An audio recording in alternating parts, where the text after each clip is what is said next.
Welcome to a special edition of The Secret Life of Entrepreneurs. Today, we're talking to two local artists who live and breathe artistry.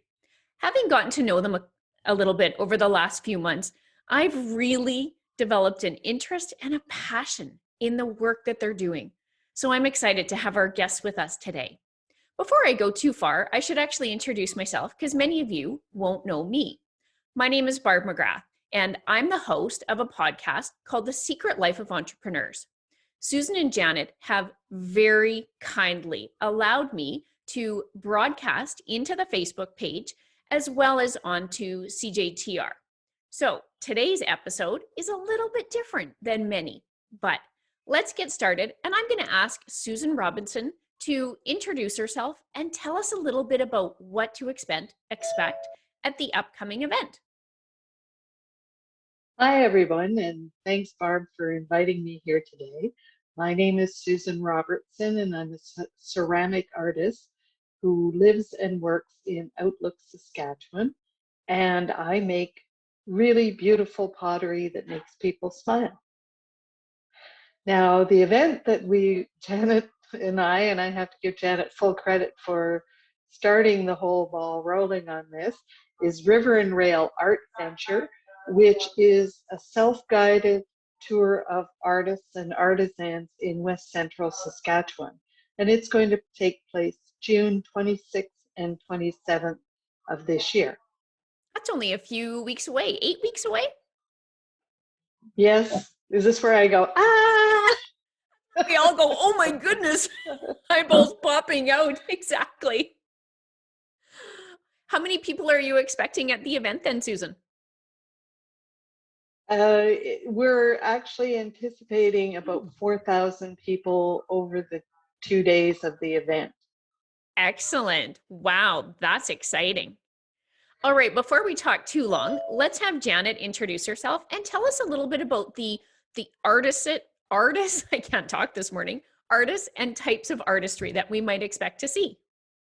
Good morning, Barb. And thank you too for inviting me on this adventure Absolutely. of doing a live interview. We have, I have been doing acrylic art only for about 8 years as a full-time kind of an activity. I am a retired English and French teacher, and I did teach art, or should I say I facilitated the many talented students and learned lots from them, and I think I learned that I could maybe do some of that as well. Yes. So I am really happy to be doing this now a little bit more seriously and helping other people to be able to test their skills as well. Mm-hmm. We have 10 towns, 26 venues, and over 50 participants, Wow. which is a lot.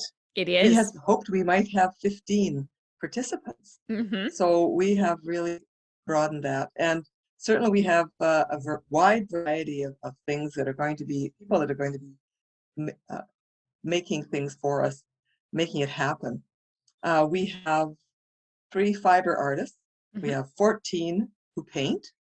We have 3 who do pottery, 2 venues with sculpture. We have 7 who work with wood, but that might be all the different ways you can work with wood, from Yes. cutting boards to antler carving to so many different kinds of wood turning, even a luthier, which is, of course, creating stringed instruments with fine woods. Mm-hmm. We have 2 with jewelry. We have 1 musical trio that will be performing. And we also have 4 agribusiness entrepreneurs who will be sharing what they've got. But you can add to that a winery and 2 galleries. So, and 7 groups within all of those as well. So there's lots to see, Mm-hmm. lots to do. There will be demonstrations, and yeah, it'll be a surprise for everyone just how much talent there is in this area. Exactly. So when you think about the wide variety of artists that are involved, are most of them full-time artists? Are they part-time? Is this a retirement activity for them? Are some of the artists just learning and upcoming? Give me a little bit of an idea what that landscape looks like. Well, I think that I could answer parts of those, each of those questions in a different way. Because yes, there are some who are retired like myself, who found a passion and time to do what you've always wanted to do.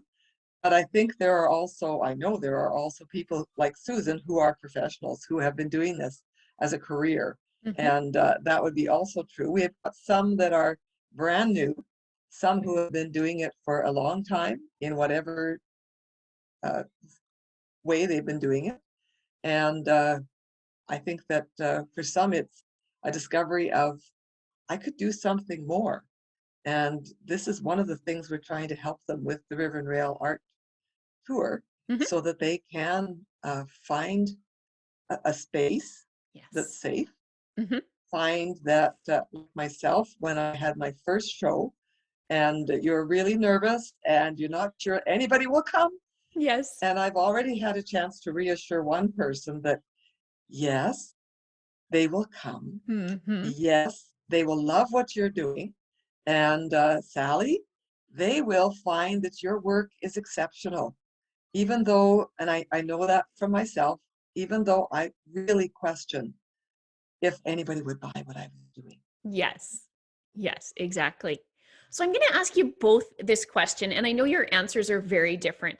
How did you get started? What was the impetus that said, I want to work with ceramic, or I want to work with paint and acrylics? And like, what inside of you told you that this was something that you wanted and needed to do?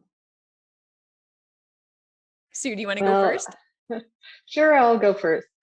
Um, that that's not an easy question to answer. Uh, for myself, how I've always had artistic leanings and did art, drama, dance, all those things growing up. And then I got married and moved to Saskatchewan with a 17-day-old baby, and there was a local pottery class offered. We used to have a pottery group here in town. And my husband said, "You need to get out of the house, a little bit of cabin fever. Hmm. You would really love this, go and try it." So off I went, and it was just a matter of I fell in love with it and became passionate about it. It just felt so normal, so natural. And as time went on, when I wasn't in the studio, if I was out of the studio for any length of time, I started to dream about pots. Oh, And that's wow. when I knew I was really hooked. It still happens now when I go on a 2-week holiday. I'm really excited and anxious to get back in the studio because Mhm. I've been having these dreams about things that I need to create. So it's So do you dream? Do you envision the creations that you end up making then? yes, yeah. Sometimes from beginning to Wow. end, sometimes in the dream I follow a process and discard ideas and go, "Oh, this would be better. Oh, this would be better." So I've actually, instead of actually doing the physical work, mentally I've worked through all kinds of design decisions and challenges to creating the piece, to waking up and going, "Aha, this is what I'm doing." Oh, wow. That's actually like, to me, that really speaks to how internal the art is for you, that you would find yourself thinking about it, planning before, in a time period that's not at all what you were intended to do. Wow. Yeah, it is really exciting, but in some respects, it's um, not disappointing. I don't know what the correct word is, because when you actually go through the process of Hmm. building a piece without having thought it through to the end and having that vision, there's there's a lot of opportunity for creativity and experimentation, that when you do it mentally and just, okay, I'm going to create this piece, Hmm. you've lost the journey, and the journey in itself can be a very creative process. Yes, And exploratory. sometimes I have to sort of step on myself and say, no, don't design at all. But I'm a little anal retentive. I kind of like to know where I'm going before I get there. Absolutely. Janet, how about yourself? Well, I've always done something crafty. I can remember doing paper mache as a child. And just fast forward, as an adult with 3 children, I did all kinds of sewing, and I was involved in craft shows and did wheat weaving. I did petty point pictures, and it wasn't until I started teaching art, and I had students that that were very talented in many ways, Mhm. and then we started doing watercolors. I'm sorry, it was awful. All of a sudden, these talented children had awful things to turn out. And I thought, okay, I've got to figure this out for myself, because obviously it's not as simple as giving them the paints and Yes. saying, go to it. So that summer, I took paints and paper, went up to our cabin at Christopher Lake, and I said, a book, a step-by-step book. And I thought, I've got to figure out what's going on here. So what's the process? And I did that, came back, showed the kids, said, hey, let's try this. And I had Mhm. 5 little step-by-step canvases. Let's do this a step at a time. And within days, they had already mastered that. Like I say, they were artistic, Wow. the senior students. Mhm. They had mastered it. They went leaps and bounds beyond what I had already figured out. Okay. But at the same time, I realized that I kind of like playing with paints. And so I did take a class, and I did play around with watercolors for a while. Mhm. But then I realized that I can do more with acrylics, and I can layer paints the way I'm layering them in watercolor, but more effectively. Mhm. And then I think the other aspect of that is my mother always did a lot of crafty things, and she was very, very artistically minded, actually. Mhm. And I sort of felt like when I retired that I needed something to do, and that I Okay. could honor her memory by painting and taking that Ah. one step further, just as some of her sisters had done. Mhm. And the other part was that my husband, my family, all encouraged me so much. And I don't think without that encouragement that I'd be where I am now. Right. I sell a lot of paintings. I Mhm. do a lot of paintings. I do a variety of things. And all of that really does stem from the encouragement that people have given me. Mhm. Uh, and selling them can be a bit awkward, a bit challenging. How do you Yes. price things? I have one niece that scolds me regularly Mhm. that I don't price them high enough. Yes. And I argue with her that I want people to be able to buy them. I don't want to Exactly. be stuck with all these paintings in my house. Mhm. But one of the first commissions I did, a woman said to me, I want this large painting." She gave me pictures. She'd been thinking about it for quite a while. And I showed her it in progress, and oh yes, she's loving it, loving it. Then when she came to pick it up, she said, we hadn't talked price, because I hate talking price. Oh. And I said to her, would 180 be enough? And her face fell. And I thought, oh no, Oh that no. was too much. This painting, I believe, if I remember correctly, it was 24 by 36. Okay. And I had spent about 2 weeks on it.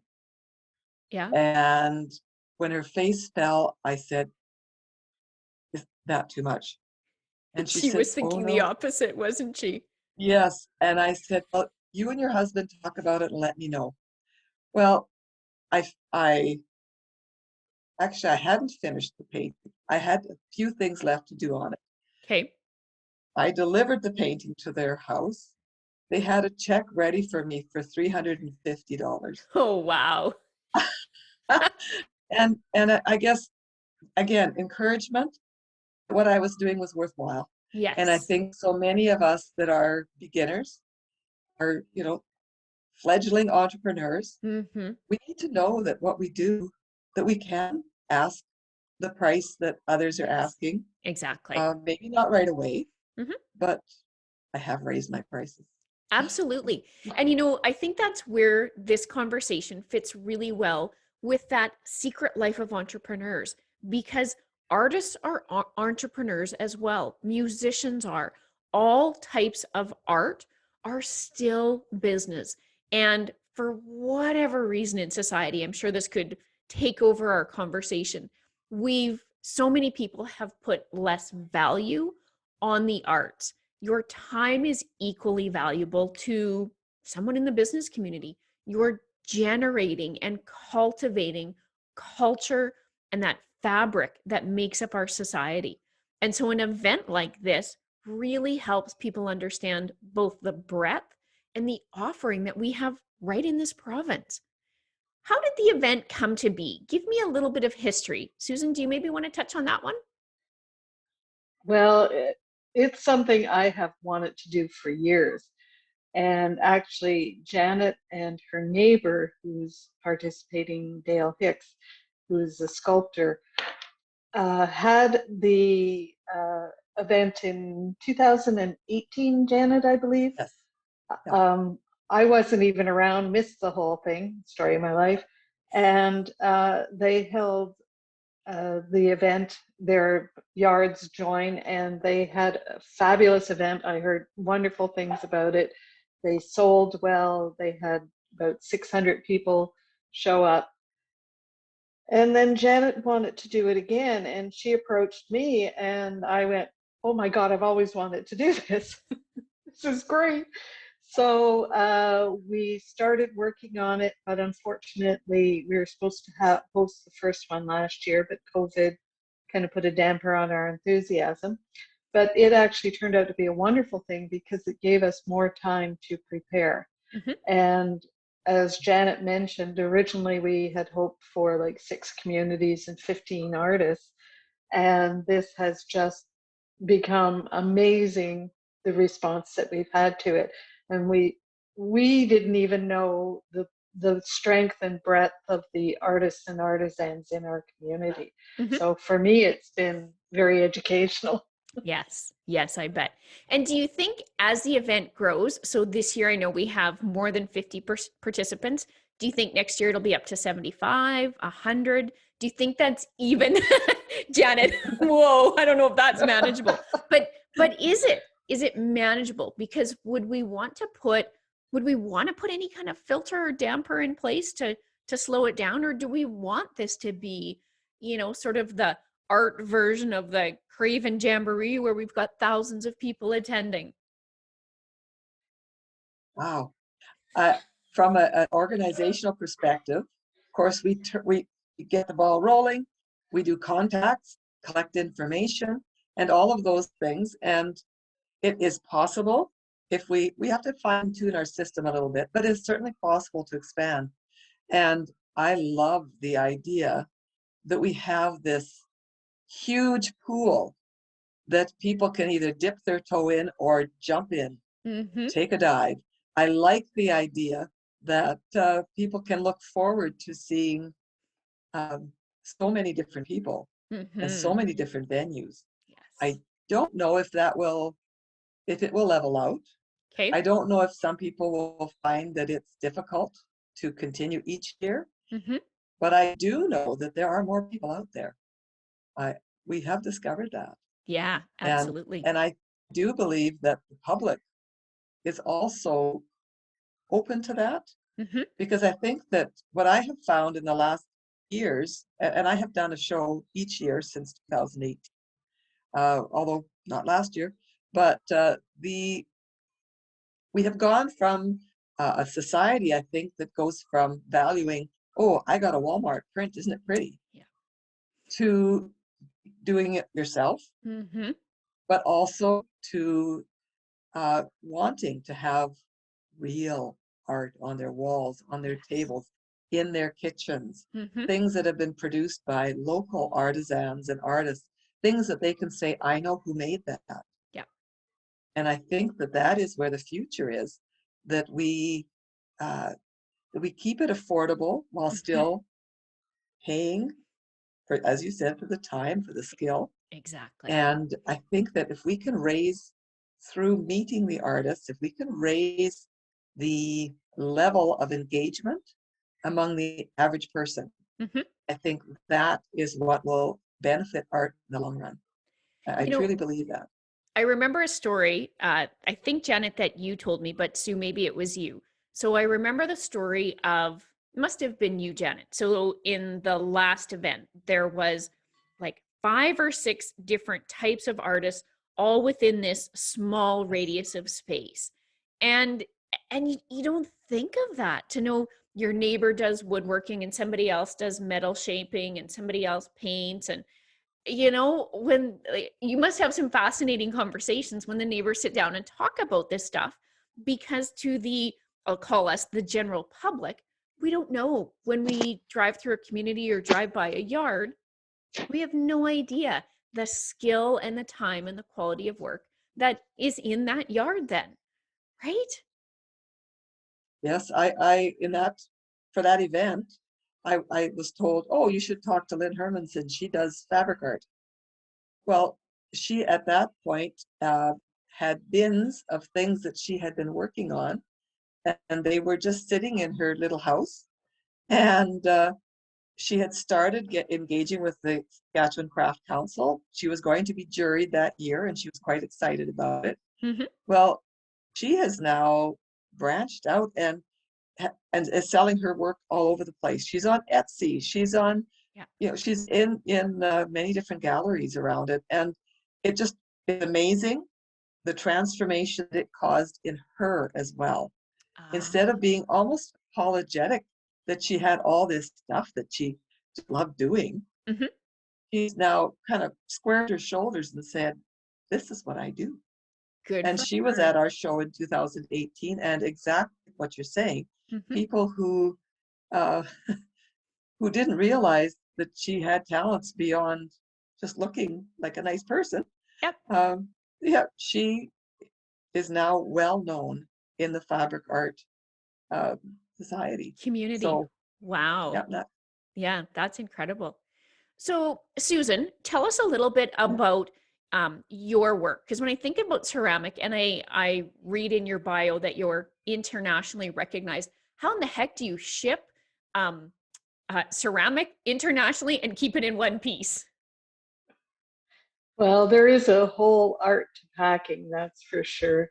Um, Internationally, well, I sort of have two veins because I do one-of-a-kind sculptural pieces, and those are the types of things that you crate and ship to galleries, and that's more challenging because they tend to be larger and heavier.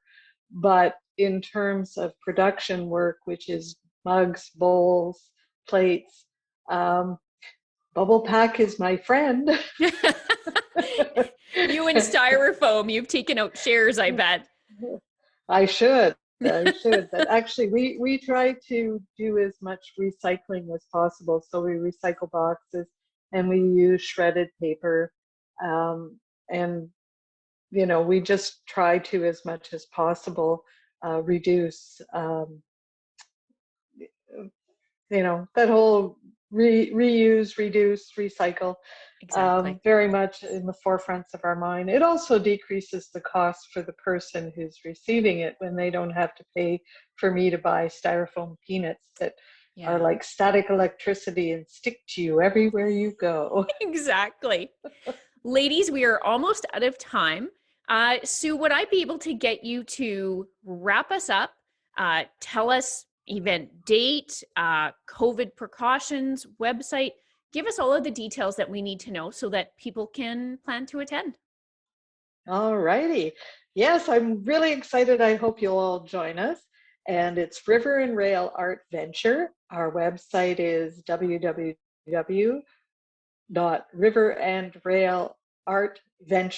www.riverandrailartventure.ca. Mhm. And the event is happening June 26th, 10 a.m. to 6 p.m. and June 27th, noon till 6 p.m. in West Central Saskatchewan. And if you go on our website, there is an interactive map. You can meet all of the makers and see images of all of their work. We will caution you that we are following all the COVID protocols, so you will be asked to consider social distancing when you arrive at a site and to wear a mask. And unfortunately, no food or beverages can be provided because of COVID. Mhm. And we invite you all to attend. I have to admit, the saddest thing about this event is I'm not going to get to go and visit anybody else. I'm really disappointed, but instead I'm hoping you'll all come, take pictures with me, post it on Instagram and Facebook, and we'll see you soon. Absolutely. And I think you even have your own hashtag this year, if I remember correctly. Yes, we do. It's hashtag, well, we've got River and Rail Art Trail, which was our original name, and hashtag River and Rail ArtVenture. Absolutely. And I love that. ArtVenture. That's what it's all about. Get out, take a road trip, have an adventure, and check out the art that we have in the community. Wonderful. Thank you both for joining me today, for taking the time out of your morning, working through some technology bumps that we had in the background, but here we are. So thank you both for being here. I love hearing about the work you're doing, and I'm excited for the event.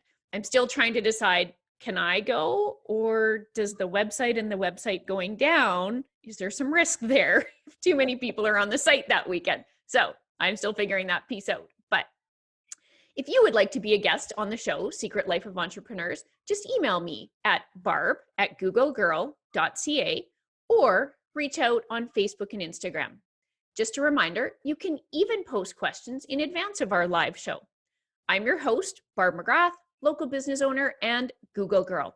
Remember, you worked hard for your success. Don't keep it a secret. Bye for now.